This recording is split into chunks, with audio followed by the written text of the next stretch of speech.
بسم الله الرحمن الرحيم مولاي صل وسلم دائما أبدا على حبيبك خير الخلق كلهم مولاي صل وسلم دائما أبدا على حبيبك. Assalamualaikum warahmatullahi wabarakatuh.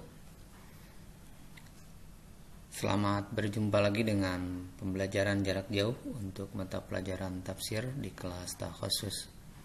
Pada pertemuan yang ke-6 dan pembahasan kita kali ini adalah tentang pembahasan insan, bashar, dan an-nas.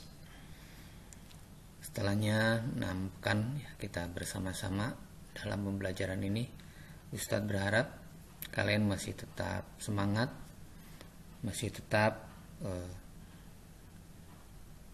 mengikuti materi-materi yang disampaikan ya. Mudah-mudahan kita diberikan keistiqomahan oleh Allah Subhanahu wa taala.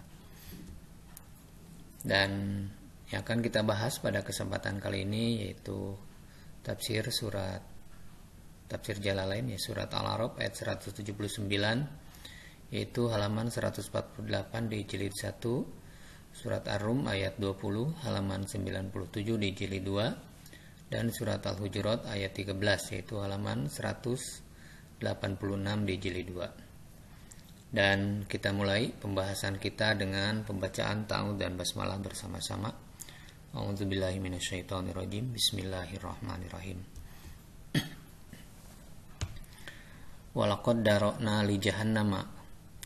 Walaqad darokna, dan telah kami siapkan, khalaqna, kami ciptakan, kata Allah, li jahannama, untuk pengisi neraka jahanam, kathiron, kebanyakan atau mayoritas, minal jinni, dari golongan jin, wal insi, dan golongan manusia, lahum, untuk mereka itu maksudnya kathiron minal jinni wal insi, lanya lil milki ya, lahum, mereka itu mempunyai, maksudnya ya, kulubun, hati, layaf kohuna, yang tidak memahami, biha, dengan hatinya, al-haqqo, terhadap kebenaran, walahum, dan mereka mempunyai ayunun, mata, layub siruna, yang tidak melihat, biha, dengan ayun atau dengan mata, dalaila kudratillahi, terhadap dalil-dalil kekuasaan Allah, basara tibarin, dengan penglihatan yang penuh pemikiran, walahum, dan mereka mempunyai adanun, telinga, layas mauna, yang tidak mendengar, biha, dengan telinga tersebut, al-ayati, terhadap ayat-ayat, wal mawaizo, dan juga peringatan, sima'a tadabburin, dengan pendengaran yang penuh pemikiran, wati'azin, dan siap untuk menerima peringatan. Ulaika, mereka itu, yaitu katsirum minal jinni wal insi, kal an'ami, mereka itu seperti binatang ternak. Kalau kata seperti pasti ada titik persamaan, jadi manusia seperti itu ada persamaan dengan binatang ternak. Dalam hal apa? Fi adamil fikhi, dalam ketidakfahaman, wal basori, dan tidak melihat, wal istimai, dan tidak mau mendengar. Jadi tidak menggunakan, maksudnya pemahaman, pendengaran, dan penglihatannya. Balhum, bahkan mereka itu adollu, lebih sesat, minal an'ami, dibanding binatang. Alasannya li'annaha, karena sungguhnya an'am, binatang itu, tatlubu, mereka mencari, manafi'aha, yang bermanfaat untuk mereka, Watahrubu, dan mereka lari, min madorriha, dari yang perkara madorot untuk mereka. Wahaulai, sedangkan manusia itu yang kathiro minal jinni wal insi, yuqaddimuna, mereka itu menuju atau datang, alan nari, kepada atau menuju neraka, mu'anidatan, dengan menantang. Ulaika, mereka itu, hum, yaitu mereka, al-ghafiluna, yaitu orang-orang yang lalai. Nah, di ayat ini kita menjelaskan ya tentang karakter insan. Tapi sebelum menjelaskan tentang karakter manusia insan, kita bahas pengertian secara keseluruhan ayat ini ya. Pertama, di ayat ini dijelaskan bahwa penghuni neraka jahanam adalah kebanyakan jin dan manusia, di mana manusia ini disebut dengan insi ataupun insan. Ya. Yang kedua, di sini dijelaskan bahwa insan itu adalah manusia yang sudah Allah berikan fasilitas berupa hati, tetapi hatinya tidak digunakan untuk memikirkan ayat-ayat Allah, baik ayat qauliyah maupun ayat kauniyah. Ayat qauliyah yaitu Al-Quran, dan ayat kauniyah yaitu segala sesuatu yang terjadi di alam dunia ini adalah ayat kauniyah yang Allah perlihatkan kepada kita. Nah, orang dengan kategori insan ini yang dipikirkannya hanyalah urusan dunia saja. Ya, urusan dunia tidak lebih, hanya urusan syahwat perut dan syahwat yang lainnya misalnya. Itu adalah karakter manusia insan yang pertama. Yang kedua, mereka juga diberi penglihatan, tetapi penglihatannya itu tidak digunakan untuk melihat tanda-tanda kekuasaan Allah. Jadi kekuasaan Allah, ayat-ayat Allah, ayat qauliyah yang tadi ya, maupun ayat kauniyah itu hanya dilihat saja tanpa dipikirkan. Dalam artian apa yang dilihatnya tidak menjadikan mereka beriman kepada Allah Subhanahu wa taala, tidak menambah ilmu, tidak menambah keimanan. Ilmu yang dimaksud tentu saja ilmu tentang la ilaha illallah. Yang ketiga, mereka juga diberi pendengaran, tetapi apa yang dia dengar tidak dipikirkan dan dijadikan peringatan. Itulah orang yang disebut dengan insan. Nah, ini sifat dan karakter mereka itu seperti binatang ternak, bahkan lebih sesat daripada binatang ternak. Kenapa? Ya seperti tadi dikatakan bahwa kalau binatang ternak itu mereka mencari apa yang bermanfaat untuk mereka, dan jika ada sesuatu yang mudarat mereka lari. Jika ada sesuatu yang membahayakan mereka lari dari bahaya tersebut. Sedangkan manusia yang berkarakter insan di sini, mereka itu menantang bahaya.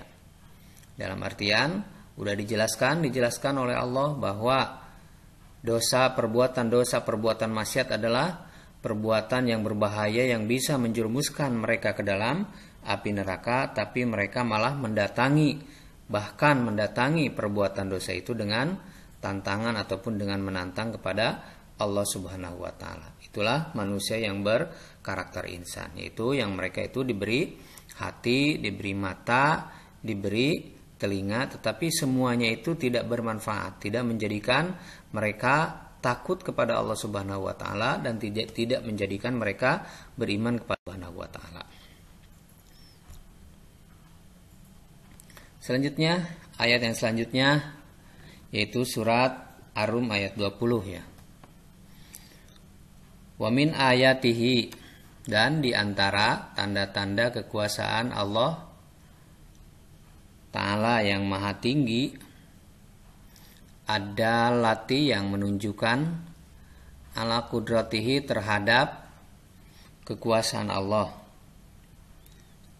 Bahwa sesungguhnya khalaqakum, Allah menciptakan kalian min turabin, dari tanah, yaitu yang diciptakan dari tanah itu aslakum, bapak-bapak kalian, Adama yaitu Adam.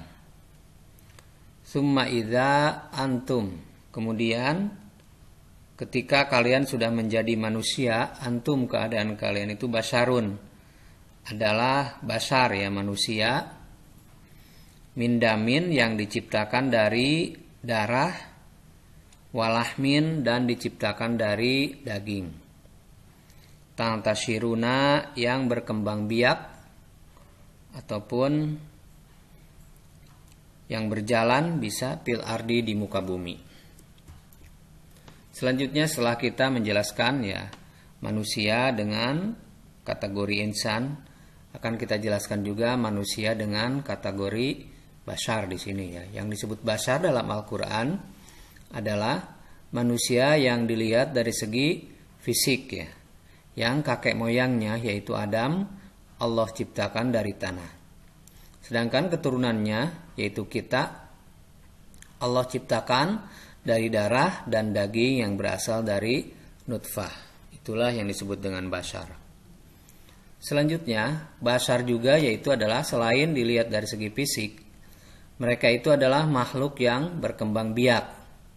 Tantashirun berkembang biak, ada juga yang mengartikan tantashirun itu adalah bertebaran di muka bumi untuk mencari kehidupan. Jadi manusia dengan kategori bashar itu manusia jika dilihat dari segi fisik, di mana ketika Adam Allah ciptakan dari tanah langsung, sedangkan kita Allah ciptakan dari darah dan daging yang berasal dari nutfah. Juga bashar ini adalah manusia ataupun makhluk yang bisa berkembang biak dan bertebaran di muka bumi untuk mencari kehidupan. Selanjutnya ayat yang ketiga, surat Al-Hujurat ayat 13. Ya ayyuhan nasu, ya ayyuhan nasu, wahai ingatlah manusia, inna khalaqnakum, sungguhnya kami menciptakan kalian, min zakarin, dari jenis laki-laki, wa unsa, dan jenis perempuan. Adama yaitu Adam, wa Hawa dan Hawa. Wa ja'alnakum, dan kami jadikan kalian syu'uban, berbangsa-bangsa. Syu'uban itu adalah jam'a sya'bin, jamanya lafaz sya'bin. Sya'bin bapak bacanya bifathhi syini dengan fathah syin. Yang disebut sya'bin itu adalah wahwa a'la tabaqatin nasabi, tingkatan keturunan yang paling tinggi. Wa qabaila, dan beberapa kabilah atau suku ya, kabilah itu hiya, kabilah itu duna syu'ubi, di bawah syu'ub. Ba'daha, wa ba'daha, dan di bawah kabilah al-amairu, al-amairu ada imaroh, summal butunu, kemudian batnun, summal afkhazu, kemudian fakhdun, summal fasoilu, kemudian fasoil, akhiruha yang akhirnya. Misalnya contohnya Huzaimah. Ya, Huzaimah itu adalah suku Kinanah, yaitu bangsa Kinanah. Wa qabilatu Quraisy, dan qabilah Quraisy. Wa imaratu Kusoy, baca imaratu bi kasril ain ya. Wa imaratu Kusoy, dan imarah Kusoy, Batnu Hashim, wa Fakhdul Abbas, Fasilatul Abbas gitu kan. Tujuannya Allah menciptakan manusia dari golongan laki-laki atau jenis laki-laki dan perempuan, kemudian menciptakan manusia beberapa bangsa dan beberapa suku. Itu tujuannya adalah lita'arofu, supaya kalian saling mengenal. Hudhifa, dibuang, minhu, dari kata lita'arofu, ihdat ta'aini, salah satu dari tak dua, asalnya lita'arofu. Maksud lita'arofu itu, tafsiran lita'arofu itu adalah liya'rifa, supaya mengetahui ba'dukum, sebagian di antara kalian, ba'don, terhadap sebagian lagi. La litafakhoru, bukan saling membanggakan, bi'uluwin nasabi, dengan ketinggian nasab. Wa innamal fakhru, sesungguhnya ya kebanggaan atau ketinggian itu bitakwa, adanya dengan takwa. Inna akramakum, sesungguhnya yang paling mulia di antara kalian, indallahi, menurut Allah Subhanahu wa taala, atqakum adalah yang paling bertakwa di antara kalian. Innallaha, sesungguhnya Allah, alimun, yang maha mengetahui, bikum, terhadap kalian, khobirun, sama mengetahui juga, bibawatinikum, terhadap batin-batin kalian. Jadi kalau alimun itu mananya umum, lahir dan batin, sedangkan khobir mananya khusus di sini ya, yaitu batin. Di sini di ayat surat Al-Hujurat ayat 13 kita akan menjelaskan Anas. Nah, ini yang disebut dengan Anas di sini adalah manusia yang dilihat dari segi fisik juga sama seperti Bashar tadi, yang bisa menghasilkan keturunan karena berkembang biak, sehingga menjadi beberapa bangsa dan beberapa suku ya, beberapa puluhan bangsa dan ratusan ribuan suku mungkin ya. Bagaimana ini tujuannya? Allah menciptakan manusia dengan beberapa suku atau beberapa bangsa. Tujuannya adalah supaya bangsa dan suku itu adalah supaya saling mengenal. Dan dari tujuan saling mengenal itu bukan untuk saling membanggakan ataupun merasa tinggi dengan keturunan dan suku bangsa lain-lain. Karena ya kalau zaman sekarang, apalagi ya zaman dunia itu dibagi beberapa sekat dengan yang namanya negara. Ya setiap negara berlomba, itu kan berlomba merasa bahwa negaranya atau bangsanya adalah bangsa yang paling tinggi, bangsa yang paling hebat. Sebenarnya bukan untuk itu Allah menciptakan beberapa bangsa dan beberapa kabilah. Bukan untuk apa? Bukan untuk berlomba-lomba, bukan berlomba-lomba berasa paling tinggi dan paling hebat, bahwa kami adalah keturunan yang paling, manusia yang paling super, sedangkan manusia yang lain tidak super. Bukan seperti itu. Tapi supaya manusia itu saling berlomba dalam kebaikan, fastabiqul khairat, supaya manusia itu berlomba dalam kebaikan. Jadi kesimpulannya ya, yang disebut dengan Anas adalah manusia yang dituntut untuk bertakwa, karena di akhir kalimat ada inna akramakum indallahi atqakum innallaha alimun khabir. Jadi manusia yang sudah dituntut untuk bertakwa. Dalam arti mereka itu Anas itu sudah bisa mendapatkan perintah, yaitu sudah menjadi mukallaf. Di mana mukallaf itu adalah baligh. Yang disebut baligh adalah tamyiz dan juga rasyid ya. Tamyiz itu orang bisa membedakan mana yang baik dan mana yang benar, sedangkan rasyid itu orang yang sudah faham. Berarti sudah sampai dakwah kepadanya, sudah sampai ilmu kepadanya. Jadi manusia yang disebut Anas itu orang yang sudah bisa membedakan mana yang baik dan juga mana yang benar, dan ilmu sudah sampai kepadanya. Itulah dengan sebutan Anas, manusia dengan sebutan Anas. Dan juga dia itu berakal. Jadi bukan Bashar ya. Kalau Bashar hanya terdiri dari jasad, yaitu yang terdiri dari kulit, tulang dan daging, dan juga bisa berkembang biak. Itu apa yang disebut dengan Bashar. Juga bukan insan. Di mana insan itu adalah orang yang belum memfungsikan telinga, mata, dan pemikiran. Jadi dalam pembahasan kita kali ini kita bisa membedakan antara insan, bashar, dan Anas. Insan adalah manusia yang belum memfungsikan telinga, mata, dan pemikiran. Sehingga di akhir ayatnya tadi mereka itu disamakan dengan binatang, bahkan lebih sesat daripada binatang. Sedangkan Bashar itu manusia yang dilihat dari segi fisik saja. Ya, manusia yang bisa dilihat dari segi fisik saja, yaitu yang Allah ciptakan dari tanah dan keturunannya Allah ciptakan dari darah dan daging, yaitu di dalam nutfah. Dan Bashar juga adalah manusia yang bisa berkembang biak, makhluk yang bisa berkembang biak. Sedangkan Anas itu adalah manusia yang sudah baligh, sudah jadi mukallaf, sudah tamyiz, sudah bisa membedakan mana yang benar, mana yang salah, dan juga itu dia sudah rasyid. Rasyid itu artinya sudah faham, sudah sampai ilmu kepadanya. Itulah yang disebut dengan Anas. Nah, tinggal kita memikirkan kita masih berada di mana. Apakah kita masih berada di golongan al-insan, masih mengikuti nafsu kita, hampir sama dengan binatang misalnya, ataupun kita baru menjadi orang yang basar bahkan gitu kan, belum tahu apa-apa, hanya manusia dari segi fisik saja gitu. Atau bahkan kita menjadi apa? Anas. Kita sudah balik, sudah sampai dakwah kepada kita, sudah sampai ajakan Islam kepada kita, bahkan kita sudah rasyid, sudah paham dan juga sudah berakal. Tinggal kita memikirkannya. Kalau kita sudah menjadi orang yang apa?